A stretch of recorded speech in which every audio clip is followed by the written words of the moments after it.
Officially at the top of the hour, so we'll get this started. Hello and welcome to the Sustainable Remediation Forum webinar. I'm Betsy Collins and I'm the current Vice President of SURF. We have a great speaker and a great topic lined up for you today, but before we get to the introductions, I do have a few housekeeping items to cover. When you joined the call, you were entered on mute, so you're automatically placed on mute. We will be having a question and answer period at the end, and so when we get to that, you're welcome to unmute your line and ask a question, or you're welcome to type a question into the chat bar at any point. We're also going to be asking poll questions throughout the presentation. Hopefully you can see them. It's going to, I think, depend on your connection type. So we're really interested in your feedback so we know who's on the line today and what your experience is and your thoughts are about sustainable remediation. So without further ado, I'm pleased to introduce our speaker, Paul Favara. Paul is a technology fellow and client solution leader for site remediation at Jacobs. Paul's work focus areas include development of sustainable and innovative remediation solutions, life cycle assessment, and quantitative decision analysis. He's a past president of SURF, a professional engineer in the state of Florida, and a lead green associate, and he works in Gainesville, Florida. He received his BS from Western Michigan University in business-oriented chemistry and his MS in environmental engineering from Illinois Institute of Technology. And so with that, Paul, do you want to take it away? I sure do. Can you hear me okay? I can hear you great. All right, great. Let's move on to the next slide. Quick overview of the topics we're going to hit. Start all our meetings off with safety topics, so I think we have something that's pretty timely for you here. Then we'll give you a little background on how the journey of sustainable remediation started, primarily with SURF and an overview into the U.S. We'll hit on the current state of the practice as the authors of this paper kind of benchmark it as we worked on this over the last 2 years. Then we wanted to highlight where we saw some emerging frontiers in sustainable remediation progress. We want to look into our crystal ball and see what factors could influence sustainable remediation development over the next 10 years. Next slide, please, Betsy.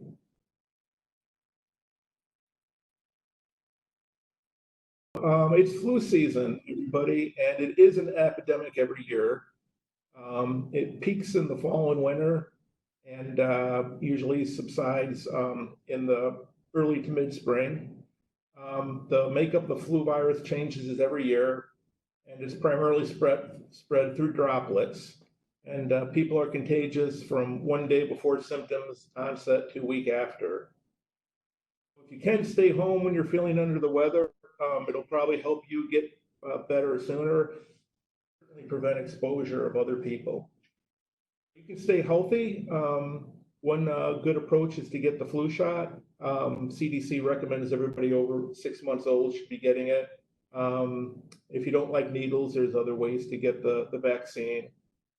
You can also avoid being around sick people. Wash your hands frequently. I once talked to a pediatrician when our kids were younger, and I said, Dr. Dell, how do you stop from being sick all the time? He says, I wash my hands all the time. And he said he hadn't been sick in years. So even when you're around sick people, washing your hands could help a lot. Also, try not to touch your face and other surfaces that you think germs could be living and harboring. And so if you do think like you're getting on an airplane, might not be bad to have some Clorox wipes in your backpack or purse and wipe down your armchairs and arm table. The death rate from the flu each year is kind of hard to calculate because there's other conditions, and sometimes the flu is another symptom with another cause of illness. Each year, 5 to 20% of the people in the U.S. will get infected, which is pretty significant. Some will get more sick than others. On average, 200,000 people a year are hospitalized, and flu-related deaths range from 12 to 56,000 a year. So hopefully with this information, this is a great month, October, to get your flu vaccine. And if you follow some of these best practices, hopefully you keep yourself and family and friends healthy.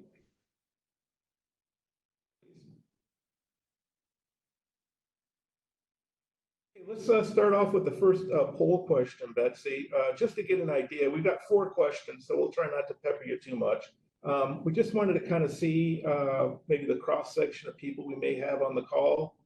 So we wanted to see, what your familiarity is with sustainable remediation. Option A is I'm just learning about it. I'm new to it. Option B is you have some familiarity. Maybe you haven't yet implemented it on a project. Option C is you've implemented on 1 to 5 projects, or option D is more than 5 projects. So go ahead, please, and just go ahead and hit a bubble and hit the submit button, and we'll see what the polling looks like. We're getting lots of responses. We have about 24 people left who haven't entered a response. I'll give them just a few more seconds, and then I'll close the poll and make it so you can all see all the results.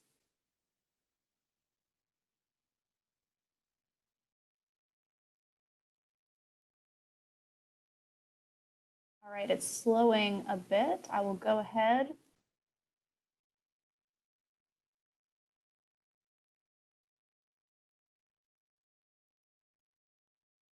Well, apparently it gives you 10 more seconds. All right, you got 10 seconds if you haven't done it yet.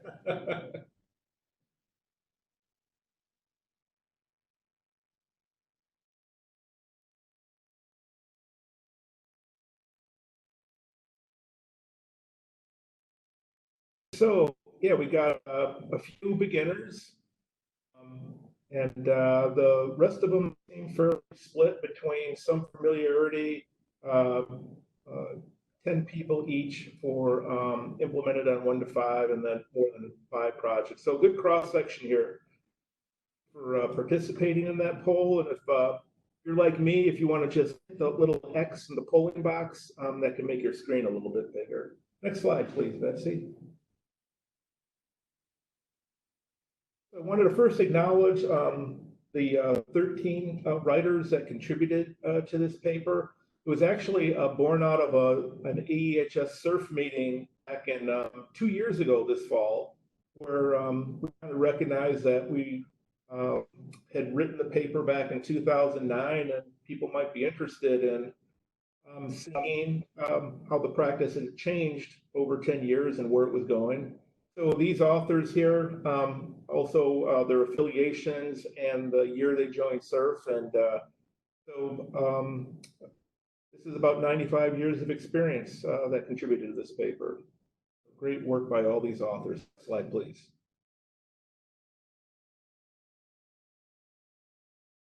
So 10 years ago, this was a brand new frontier. We had big plans and big ideas, and we wrote this 110-page paper. And it was really the first industry view of sustainable remediation. EPA had done a great job with a green remediation primer the year before, and some other smaller scope things were also published. But this was, there were a lot of authors. I think, there were probably over 60 contributors to that 110-page, or then that a couple of years to write in and of itself. And at that time, we described what sustainable remediation was at that time, and the concepts of sustainability that we thought applied into remediation. We identified some impediments and barriers to implementing it. And then we had a section on the vision for what we thought would be really good sustainable remediation and the benefit to the industry and the stakeholders. And then we close it off by highlighting applications of sustainable principles, practices, and metrics. And at the very last slide of the presentation, we have a link to our SURF library, where you can not only download this paper, but also the paper that I'm talking to today. So next slide, please. Actually, I'm sorry, Betsy, can you go back to the previous slide? I did want to call out the picture on the lower left. When we first started SURF, we actually had quarterly meetings. We always had really good attendance at these meetings, and they were really very, workshop focused. This meeting here in February 2009 was at DTS Department of Toxic and Substance Controls in Sacramento, and we probably had about 60 people there, and rolling up our sleeves and working on developing best practices and content for this paper. And there was a lot of interest and a lot of participation in this meeting. Next slide now. So 10 years later, we just wanted to kind of see what we'd accomplished. Wanted to see how true we were to our priorities and how they panned out. And then, as I mentioned earlier, we wanted to kind of state what the practice was today and those new frontiers and what the next 10 years could be like. Next slide. So poll question number 2, Betsy. And here we're just trying to get to what you think, of all the projects that you might come in contact with, whether you're a regulator, a site owner, or a consultant. If you think about the portfolio of projects you work on, we want to understand or get a feedback from you is what percent of those projects could benefit from the implementation of sustainable remediation? So the first option is A. You think maybe less than 25% of the projects could really benefit from addressing sustainability. And then option B is 25 to 50%. Option C is 50 to 75%. And option D is greater than 75%. So let's go ahead and click the button bubble here and see how that goes.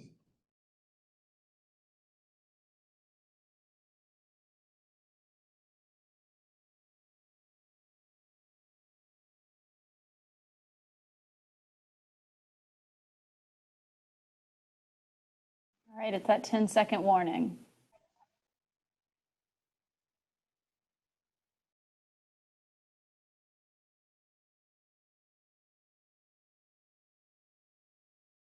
Got about half the people responding. Most people thought that most projects could benefit from it. And then it was pretty evenly split. Maybe it's not applicable to every project or even most projects. There's some interesting feedback there. Okay, so just go ahead and hit that little X if you want to close those poll results. And if we go to the next slide, Betsy. So the state of the practice, next slide. So there's been a lot of published literature, increasing body of work over time. I get a lot of feeds from, say, Google feeds, and when the major journals publish anything, I'm constantly happy and surprised to see all the new material that's published related to green or sustainable remediation. These publications are by different SURF chapters, and when I use the chapters in air quotes, those are kind of like the international organizations that promote SURF type projects, like SURF Canada, Nicole in Europe. There's a SURF Italy. We got a map on where all the SURF chapters are. But there's a good cross section of people that publish on this. Some of the trends that we see is that a lot of it's really a discussion of the evaluation of ways to quantify and measure the benefits of sustainable remediation. For example, doing a footprint analysis and seeing which alternative might have lower burdens. And then also developing standard procedures and protocols. And most recently, there's been a focus on long-term sustainability for site remediation and the benefits of site cleanup to the local community. So creating a beneficial use from cleanup. Next slide, please. So I did a survey of all the major publications and just did a simple word search on the phrase sustainable remediation and green remediation. And I looked at some of the major publications we lean on in the industry, and Jay Wiley, Environmental Science and Technology, Science Direct, and I just did a count of the times that these phrases appeared in articles, Now, it may be that some articles, might have used the term sustainable remediation and green remediation. So these numbers aren't necessarily mutually inclusive, but some good peer-reviewed journals with a lot of case studies. And on top of that, countless presentations and papers for all kinds of conferences like AHS Battelle, each year. There's always usually a track on sustainable remediation or a few sessions on sustainable remediation. There's still a lot of work that's being published. Next slide, please. Some of the examples, aside from the peer-reviewed literature, are the frameworks and methods.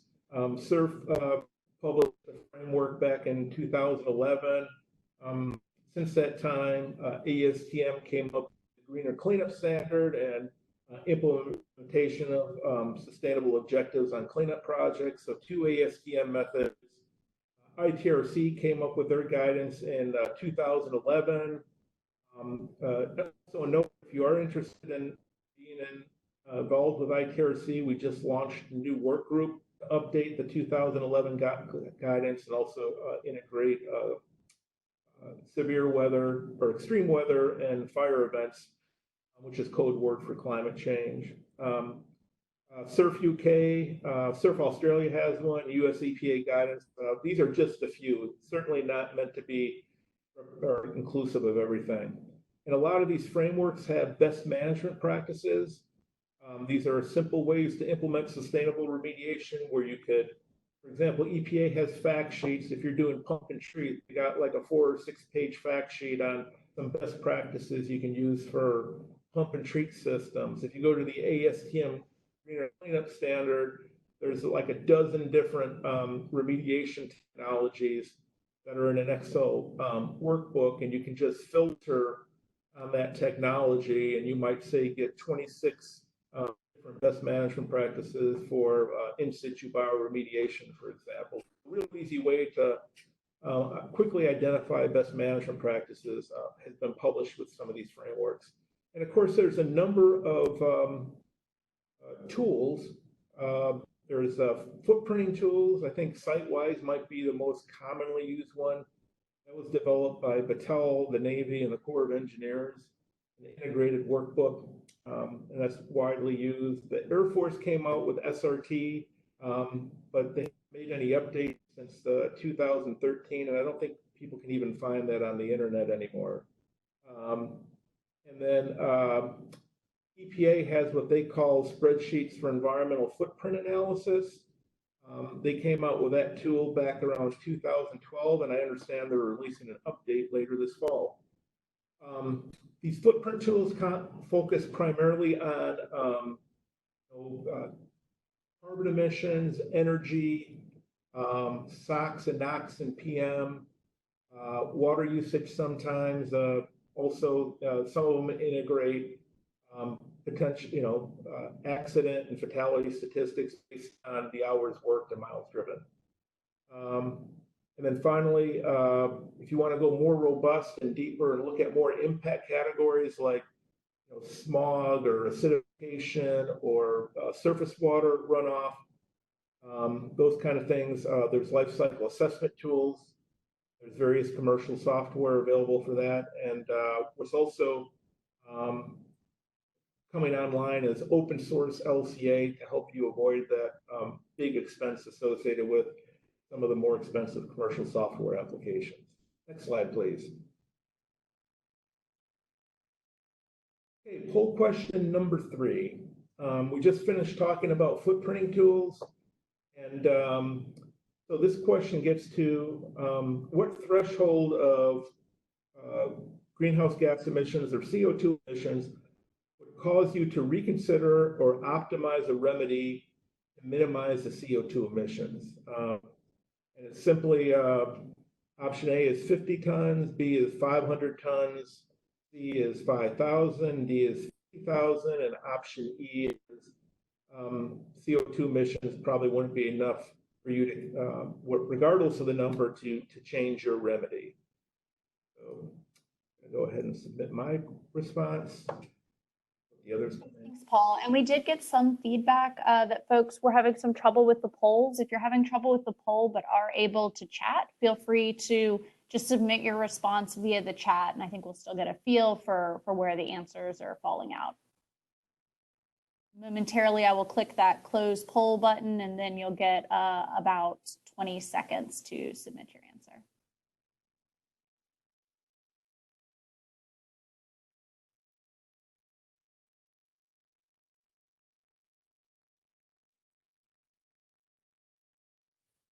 So 15 seconds left. Paul, if you can't see the chat, we did get one vote for 50,000 tons.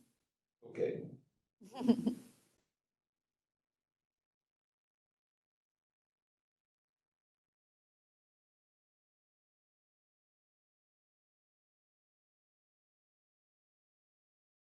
Okay, kind of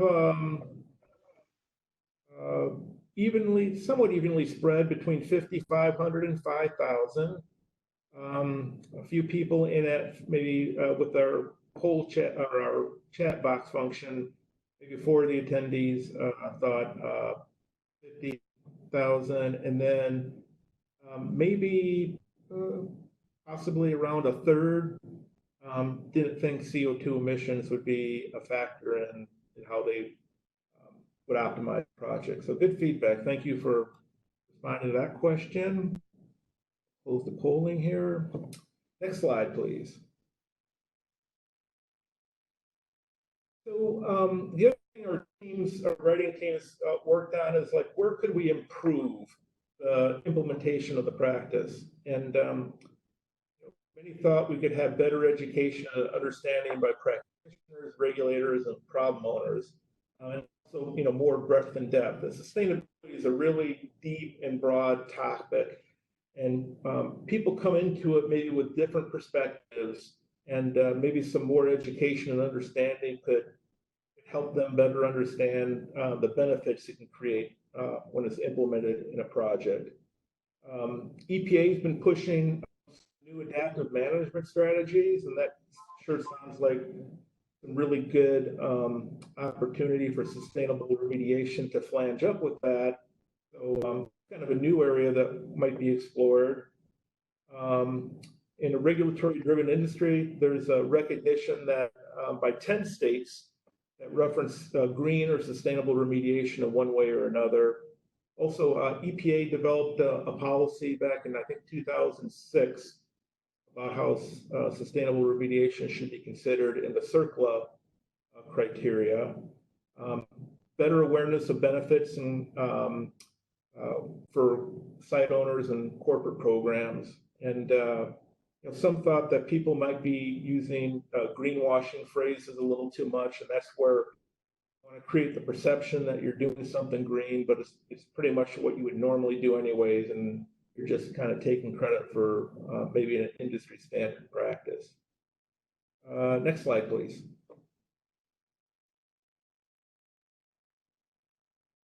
So yeah, we got 12 CERP-like chapters around the globe, as indicated by these dots. So we're spreading around, so that's good. Next slide. What I did want to say as we go to the next slide, that these chapter, the leaders from each of these 12 or 12 organizations, they actually do get on a quarterly call throughout, just to kind of share what's going on within their chapters, so there could be some cross-pollination between the different international groups. Every other year, there's an international meeting on sustainable remediation where those different practices around the world can really come together and be shared. So, after we, kind of calibrated what we accomplished in the state of the practice, we kind of compared what we thought we needed to be successful way back in 2009, and didn't necessarily give ourselves a grade, but kind of compared to what we thought might happen, what actually happened. The one area that we thought would happen, would be more drivers for implementing sustainable remediation, and to some extent, these did come to fruition. Corporate social responsibility is one reason some entities implement it. There were some executive orders under Barack Obama's administration. Those have been rolled back, but some of those did roll out. And then brownfields continues to be a really strong and really good prototype of sustainable remediation. We can't say that sustainable remediation really drove those brownfield outcomes. So the things that we didn't see happen was more, we thought there would be climate change legislation. And the other thing we kind of recognized is all the things that were being done as far as drivers were kind of really big scale things that might be like power plant type scale or, big infrastructure. And even though a lot of us work in sustainable remediation and we love the industry, it's probably too small of an industry to get much attention from politicians and legislators.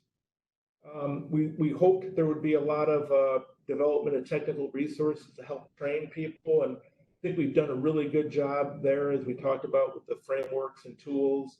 Lots of training available, metrics, policy, a lot of peer review papers, etc. One thing we had hoped we could come up with was maybe some type of unified metric for kind of comparing projects on a single basis rather than all these different metrics.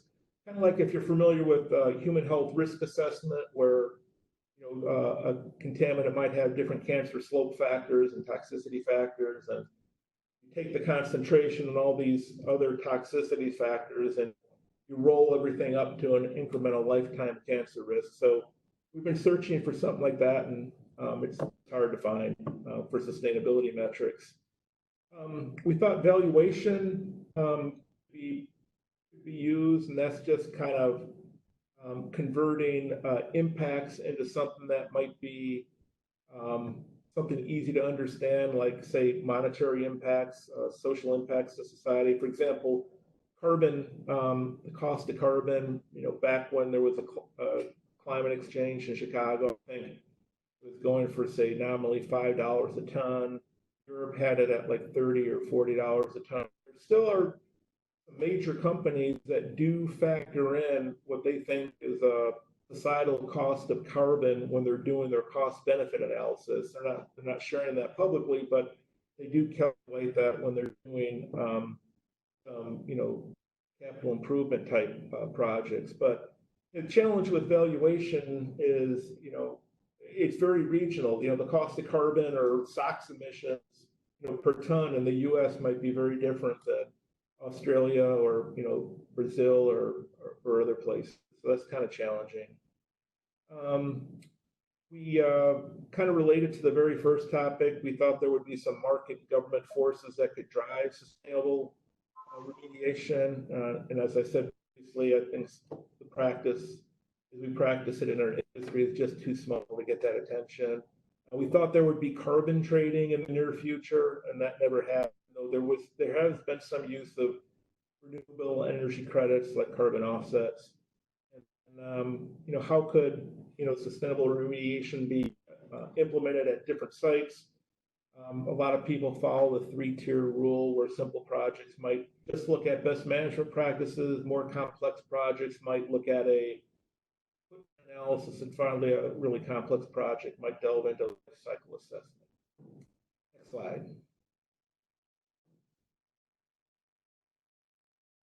So, emerging frontiers. What's kind of the leading edge of sustainable remediation today? As I mentioned earlier, ITRC has started a new work group, and extreme weather and impacts of fire is a big focus of this new update on the GSR guidance. So climate change can be significant, and there's good opportunities for synergy to include vulnerability assessments that build on existing practices for sustainability. So stay tuned from RTRC to learn more about how those practices can be better implemented on remediation projects.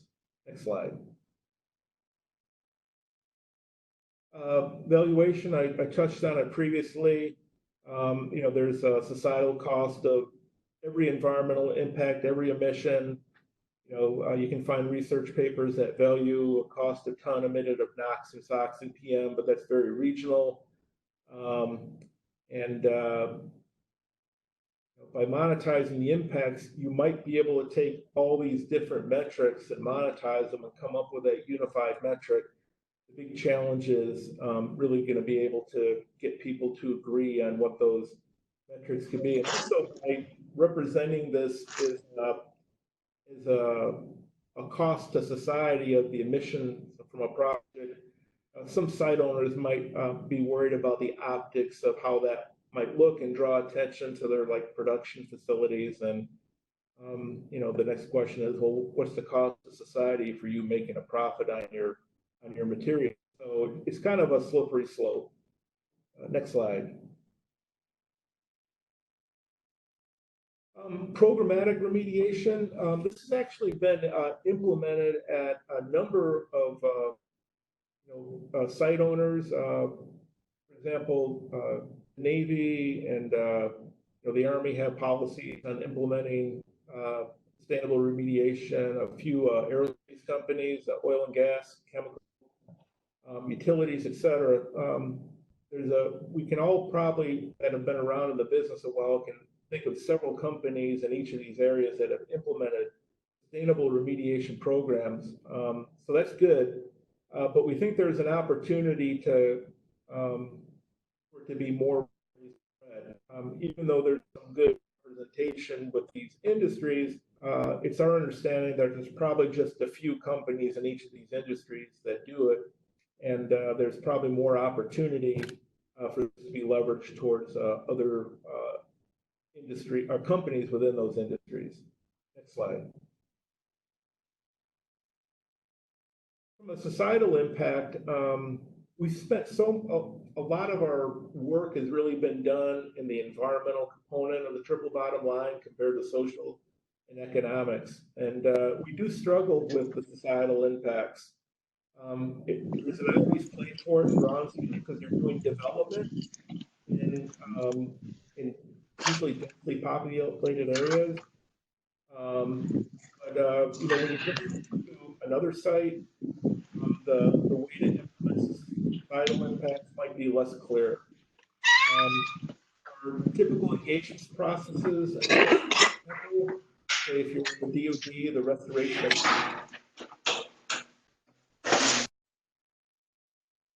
sorry, getting a lot of background noise. Yep, I think we got that line muted. Sorry about that, Paul. So if you do work at DoD sites, they have a semi-annual, usually restoration advisory board meeting. Is that enough? So when should the social impacts be more involved? And I think people struggle with that. So we continue to strive for that right level of engagement. And there's other types of community engagement, too. It could be the community that's actually requiring it or requesting that sustainable tenants be implemented into the remediation projects rather than waiting for the site owner or the regulator to drive that engagement.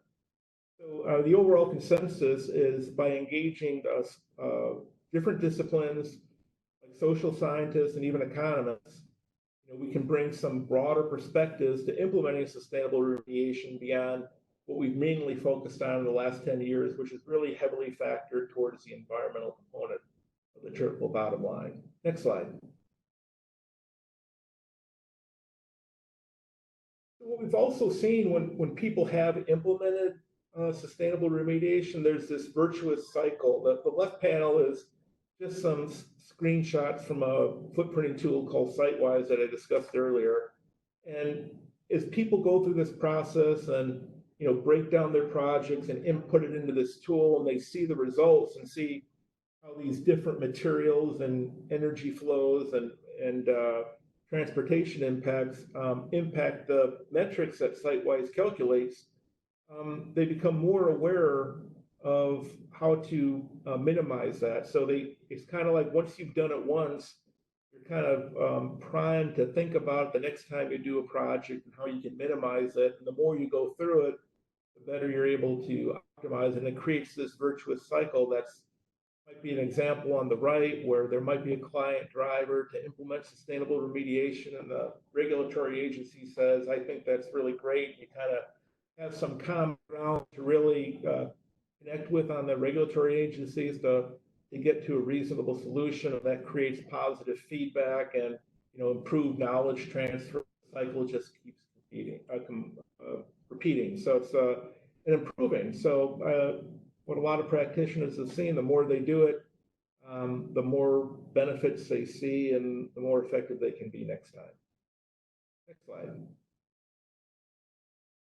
Okay, this is the very last poll question. It's kind of wordy, but the upshot is we want to figure out which statement resonates more with you. Should sustainable remediation, be a regulatory requirement? And the upshot there is we're a regulatory-driven industry, and for whatever reasons, your bosses, if you're a site owner, or your clients, they're not going to do it unless there's a regulatory requirement, because there's just too many other things to do. And if it's an option, it's not going to get attention. That's option one. Option two is more of the market-based approach, which is where sustainable remediation has benefit, it'll be implemented, kind of like optimization and value engineering. And that market forces will define where and when sustainable remediation is implemented. So not government intervention, but it's done just because it provides value. And the last bullet is it should always be implemented. You may feel this way if you think it's the right thing to do, because we're in a world where resource scarcity is increasing and the planet is warming. So go ahead and select option A, B, or C and submit that poll, and take a quick pause to look at the results. Thanks, Paul. And I'll remind everyone again, if you're having any issues with the poll, feel free to submit your response in the chat, and you can always submit it directly to the Sustainable Remediation Forum, the host account, or you can submit it to everyone. I'll go ahead and hit the close button, which gives you all 20 seconds to make your choice.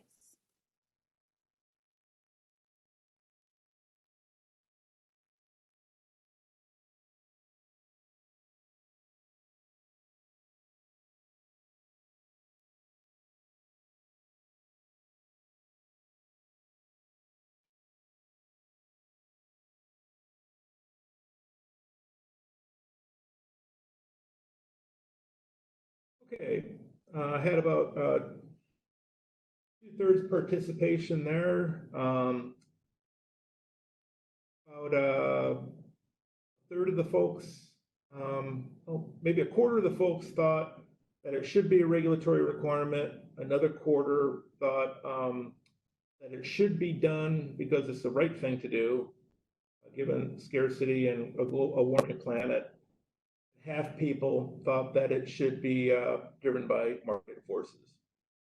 All right, great. Thank you for that poll. And I got control now, Betsy. Thank you. So that was the last poll, and we'll go to the next slide.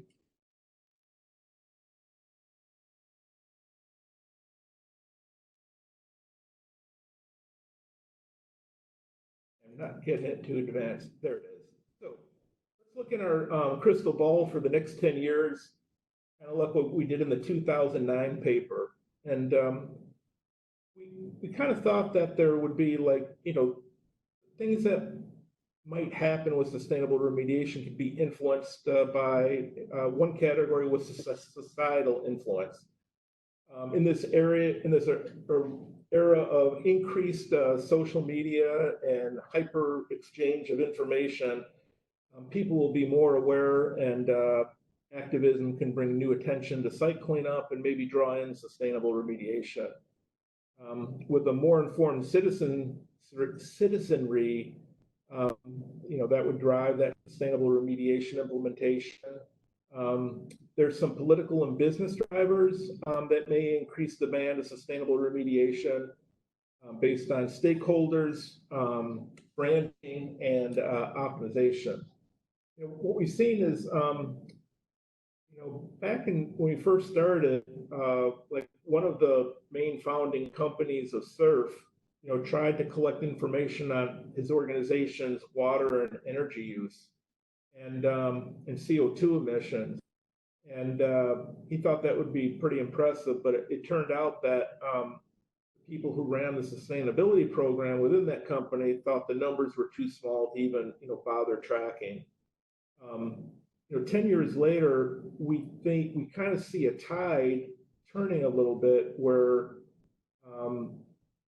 again, in the face of evidence, some people's opinion that the planet is warming and we have to do something that corporate social responsibility almost it increases the requirement to be more proactive, regardless necessarily of the scale. That's something should be done across the whole organization. So that'll be interesting to see how many companies might be feeling that. I think we saw that after the re-election in 2016, without the federal government in the U.S. actually driving sustainability or climate change forward, corporations kind of took the initiative to make it happen, and that was driven by their stakeholders and branding and image. And to some extent, how sustainability is implemented and hence sustainable remediation is implemented is going to be in the governments we elect. If we elect people from parties that are more focused on a clean environment, that would increase the engagement of sustainable remediation. And if we focus on, the opposite, that might be a de-emphasis. And I think what we've learned through this process, again, is that sustainable remediation is small compared to big sustainability in the world. And but we feel that sustainable remediation will go the way bigger sustainability does as far as society. There's also some transformational impacts beyond the social pressures. As far as extreme weather goes, we see more news about the impacts of severe weather, flooding and fires, and as information on how failures of remedies occurred during these events, that might drive more implementation of more sustainable remedies. We're all kind of waiting to see what the silver bullet is going to be for emerging contaminants, particularly PFAS. Will that technology be sustainable? We hope it's not going to be a big, ugly, expensive, pump and treat systems. I think we can all appreciate that PFAS is really a very diverse group of compounds that are very mobile and immobile, and there might be a number of technologies, but if they come from the current basket of technologies we're using today, we'll probably be okay. But if there's new technologies that are implemented, that could change the paradigm on how sustainable it could be. And we're starting to do a better job as an industry of assimilating all the information we have with big data and machine learning. And that offers an opportunity to reshape and how we evaluate sites and how we implement remedies. So as we learn more about that, we can also figure out how we can make them these new remedies more sustainable. And finally, regardless of what happens in society or around us from a transformational impacts, the people like you that work in the industry day to day will continue to innovate and advance. Some of the areas that we'll be able to make the progression of the practice improve is by engaging different disciplines like economists, social scientists, ecologists, probability forecasters, and climate scientists, and create more texture to our solutions to address these different perspectives and make them more sustainable. I think as we've cleaned up a lot of the easy sites, and now we're dealing with some really challenging sites. And a lot of these sites had decades, if not century, cleanup times. So we have to start considering, I think, the more intergenerational impacts today and what we do today and how it affects future generations. There'll be technology improvements, new tools. I mentioned EP coming out with an upgrade to their footprinting tools, natural treatment systems, new best management practices, and finally adaptive management, and it help improve in a sustainable manner, we can implement remedies better using adaptive management. I kind of created these. These are basically the three categories I just discussed in the subcategories. But there's different drivers, and something can happen in one of these categories that another. For example, with the governments we elect, depending on who we elect, there could be more emphasis on climate change and resiliency and addressing, being more proactive and coming up with cleanup, for example, for emerging contaminants. And if we have more climate change impacts, the increased frequency of extreme weather and fire, there'll be social pressures and increased citizen awareness. Political and business drivers will be activated, and we'll start thinking more about these long-term effects on future generations. Getting a little slow. Okay, emerging contaminants can follow the same path as that as emerging contaminants. Become more aware of it. Again, those social pressures may increase. Thinking about those intergenerational considerations and activating those drivers. So when it comes to big data and machine learning, I think that'll help us make better decisions for long-term solutions. But when we learn about the outcomes of these analyses, we can probably have better interdisciplinary engagement, adaptive management, and improve our tools. As social pressures and citizen awareness increases, it might drive more of that interdisciplinary engagement and improve technology and tools. Finally, political and business drivers will probably drive a lot of the things we do in the progression of the practice. And this is just one interpretation. You can probably come up with different influences, and all these things could probably be reversed on each other and go to different places. But the thing to think about here in the future dynamic is there's a lot of moving parts in our world. Some of these will be transformational, some of them will be societal, and some of them will just be continued progression of the practice. And all these, depending on how events unfold over the next years, will drive how much more sustainable remediation is or is not implemented in our projects on a daily basis. So in summary, and this is a table straight from the paper, we've accomplished a lot in the last 10 years, as referenced in the first column. We've got some challenges based on incorrect perceptions and lack of practitioner awareness, some of the things we talked about earlier. We're working on some frontiers, and finally, we've got an interesting future in the next 10 years in this more complex and challenging world, and we'll see how sustainable remediation responds to those impacts. So I wanted to thank you all for joining this call, and this presentation and this paper are available. I don't know if the presentation is yet, but the paper definitely is available on the SURF website. You can get to it at sustainableremediation.org and just go to the guidance tools and other resources. That's in the public domain part of the SURF website, and feel free to download this paper as well as many, many other sustainable remediation references. Paul, thank you so much. We've got about 10 minutes for questions. Again, you're welcome to unmute yourself and ask your question, or you're welcome to type your question in and I will ask it. To get us started, I wanted to ask Paul, you covered a lot of topics, and I was wondering if you had to pick one barrier to sustainable remediation and one opportunity that comes out of sustainable remediation, what your top barrier and your top opportunity would be. I think our top barrier is it can start with a simple question. No matter where you're at in the project life cycle, if you're starting something, or even if you're in the middle of something, if you just ask the question, what can we do to make this project more sustainable? And by doing that, you're going to open up a whole new lens on your project, because you're going to look at it in a way that you haven't looked at it before.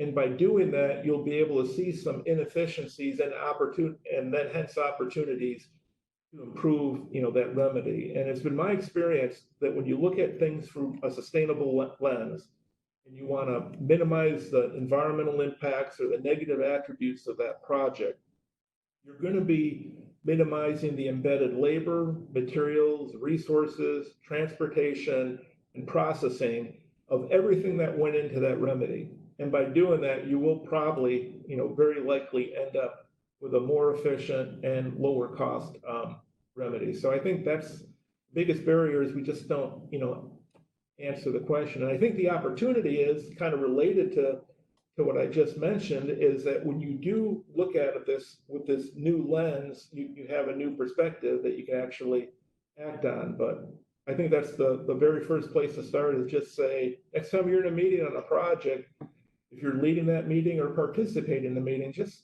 throw out the question, how can we make this more sustainable? You might get, some people, looking at you with like, what are they talking about? But I bet you might get some pretty good conversation too. Thanks, Paul. It looks like some folks have started to unmute themselves. Does anyone want to jump in with a question?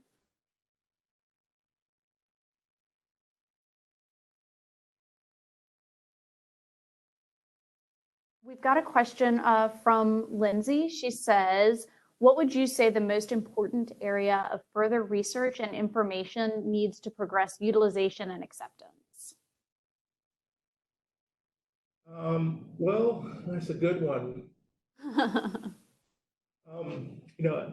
We've got there's so much out there that I think people can also become overwhelmed by it, fairly quickly.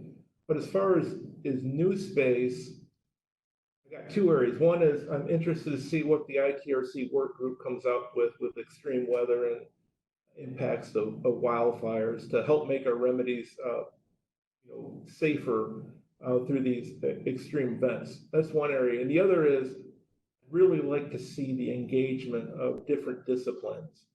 Because when you have people come in from different disciplines, like the economists and the social scientists, they can bring a whole new thought process. I like to think we're pretty well honed on what we can do on the environmental side. I think we still got to get from taking what we know we can do and getting it implemented. So that's a big challenge. We've got a good body of work that's maybe too rarely implemented, but I'm looking forward to what we can learn from other disciplines, as well as, layering in these climate change impacts. How do you think we start with those other disciplines? Do you think we're on the right track, or there's a lot of work to be done? Well, I think we got some people that are active in the industry that do really focus on the social aspects of it, and they're working hard. Two people on this paper, for example, Melissa Harklord and Renee Ridsdale. That's an area they're really passionate about, and just about everybody else that's in sustainable remediation would like to figure out how to do it. So I think they might be kind of like, leading the charge from a social standpoint. I don't see that we've really engaged economists very much, and we just don't run in those circles. So we do have some really good representation from academia within SURF and the SURF-like organizations, and we can work with them to help leverage their associates in other departments to help us get a better view on the economics part of it, not just what the remedy costs, but how it can create more economic value for what we're doing. Okay, thank you. Anyone else want? I haven't seen any more IM questions. Oh, there we got one from Curry. We have the question: is SURF working on any guidance on ecosystem valuation as a field? Oh man, that's a big one. Not that I'm aware of. I don't think so, but I think EPA came out with something a couple of years, and I can't remember the researcher that worked on it. But I think if you look, the whole net environmental benefit assessment practice, which has been around for over 10 years, which actually does kind of like quantify different impacts in terms of ecosystem services.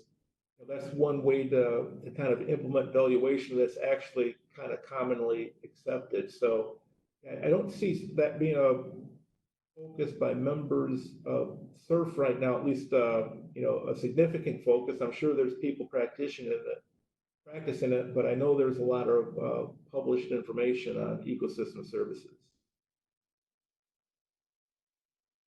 We have a follow-up from Lindsay that says large organizations like PwC and Deloitte have sustainability groups that incorporate the economics. Have we engaged those? That goes back to your earlier comments about whether we're really engaging the economists enough. I think that's a great point. Yeah, and I don't think we are. We also have a question from Carl. Besides trying to elect more pro-environment politicians, how can we get the regulatory agencies to engage in sustainable remediation and incorporate sustainable practices into the remediation process? Yeah, I think that gets back to that one polling question we have, which is, do you think it should be a regulatory requirement or market forces? To me, I actually voted B there. I think it's market forces. And I respect everybody who, wants the regulators to be, requiring it, and people who think that we should do it because it's the right thing to do. But I've been on sustainables remediation train since first joining SURF in 2007. And I see so many benefits. And I think we as a industry group, SURF, as well as people who practice it, if we can better convey our benefits, everybody who's been able to be part of a successful project can kind of create that dividend on the next project. So I personally think the best way, to do it is to get the regulators to see it, is to, show them the value of it. And if you can make it, if you can make a good case for saying this is the right way to do it, and here are the good reasons, and it doesn't go against the regulations, we're not going to be able to get out of, it's not like some people thought when sustainable remediation first started, finally we got something that can say there's going to be too many carbon emissions and that's worse for the environment than just leaving this site in the back 40 the way it is. We can't go to the point where we're asking the agencies to change the rules, but I think there's a way that we can develop our remedies that use the sustainable tenets that all the stakeholders will see benefit and embrace. And I really think if you just put the right solution together, it will be accepted. Thanks, Paul. As we near the top of the hour, I think we're going to have to wrap up the questions and answers. Paul, I want to thank you so much for speaking with us today, and then also thank everyone for joining and for participating through the polls and through the Q&A. I did have a few reminders that I wanted to share with the group. If you're interested in more information about the Sustainable Remediation Forum, this is our website to rewatch this webinar. We also have one past webinar. It was on SiteWise. It was also great that we're going to be adding to. That's at our YouTube channel, and we will post a link on our website. If you're going to be at the AEHS conference in Amherst in about 2 weeks, we would love to connect with you. SURF is hosting 2 mini sessions, a panel discussion, which Paul is leading, a member meeting, and a member dinner, all of which are open to both members and non-members. And then we've got 2 upcoming webinars. We don't have the dates finalized yet, but in December, we have Mel Harklerode from CDM Smith lined up to talk about the social side of sustainability. Paul sort of set that up really nicely for us. Thank you, Paul. And then in February, we have Rob Rebel from LT Environmental lined up to talk about some of his projects where he's used solar SVE systems. He's got some really great case studies there. And last but certainly not least, we want to thank our sponsors. None of the work that SURF does would be possible without their support, and it's greatly appreciated. So everyone, thank you so much for joining, and we look forward to working with you more in the future.